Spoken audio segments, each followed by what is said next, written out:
প্রিয় দর্শক, আসসালামু আলাইকুম রহমতুল্লাহ।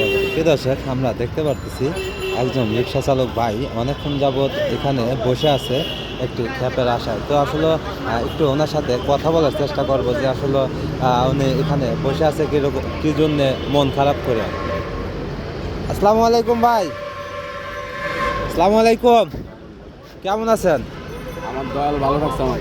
আলহামদুলিল্লাহ। তো এই জানে মন খারাপ করে বসে রয়েছেন কেন? মন কি এর খারাপ? আমি অনেকক্ষণ যাবত দেখতেছি আপনার, যার কারণে ক্যামেরাটা চালু করলাম। তো আসলে এভাবে মন খারাপ করে বসে আছেন কেন একটু বলবেন? না না, মন খারাপ না, মন খারাপ না। যখন আল্লাহ যেভাবে চালায় এইভাবে। কামার রোজে কিরকম? আমার রোজে যখন আমার আল্লাহ যখন যেভাবে রাখে এভাবে।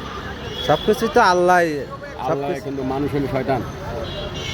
সেই বিষয়ে কিছু বলেন। লাগায় দেয়, এই ভাই এই বাইরে ফেস লাগায়। মানুষের মতন শয়তান কিছু নাই, ঠিক আছে? আর ন্যায়ের পক্ষে কথা মানুষ কয় না, খালি লাগায় দেওয়ার কথা কয়, মিলিয়ে দেওয়ার কথা কয় না। তো ন্যায়ের পক্ষের কিছু কথা আপনি বলেন মানুষের উদ্দেশ্য করে, সবার উদ্দেশ্য করে।